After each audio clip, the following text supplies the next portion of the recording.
कर्मों का हिसाब। कहते हैं ईश्वर देर करता है अंधेर नहीं, और जो बोया जाता है वही एक दिन लौट कर आता है। गांव का नाम था सरस्वतीपुर। वहीं रहता था मोहनलाल, चालाक, तेज दिमाग और खुदगर्ज इंसान। वह हमेशा यही कहता, इस दुनिया में वही जीतता है जो दूसरों से पहले अपना फ़ायदा देखे।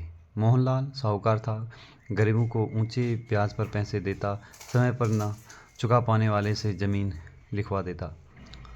लोग डरते थे उससे, पर वह इसे अपनी ताकत समझता था। उसी गांव में रहता था शंकर, एक साधारण किसान। छोटा सा खेत, मेहनती हाथ और सच्चा दिल।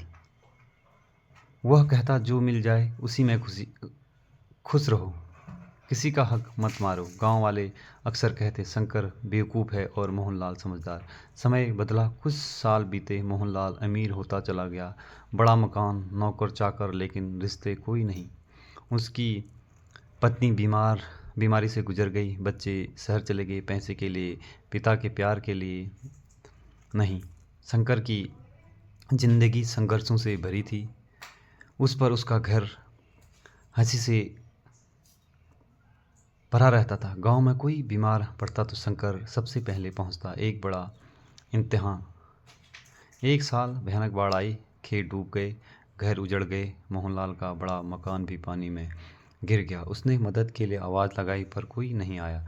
वहीं लोग थे जिनसे उसने ज़मीन छीनी थी, जिसने घर उसके नीलाम करवाए थे। दूसरी ओर शंकर का घर भी डूबा। लोग, पूरा गांव उसे बचाने में लग गया। किसी ने खाना दिया, किसी ने कपड़े, किसी ने सहारा। सच का सामना। बाढ़ के बाद मोहनलाल सब कुछ हार गया, पैसा भी, इज्जत भी। एक दिन वह लाठी के सहारे शंकर के घर पहुंचा। आंखों में आंसू थे। बोला, शंकर, मैंने ज़िंदगी भर गलत किया, आज समझ आया, कर्म कभी पीछा नहीं छोड़ता। शंकर ने पानी का गिलास लिया और कहा, जो बीत गया उसे सुधार तो नहीं सकते, पर आगे का रास्ता ज़रूर बदल सकते हैं। अंत नहीं, नई शुरुआत।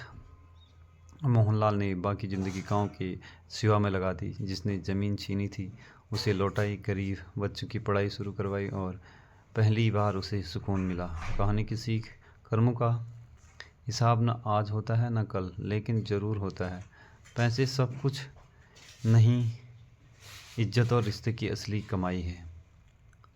अच्छा करोगे तो ज़िंदगी तुम्हारे लिए खड़ी होगी, बुरा करोगे तो तुम अकेले रह जाओगे। क्योंकि कर्मों का हिसाब ऊपर नहीं, यहीं इसी दुनिया में चुकाना होता है।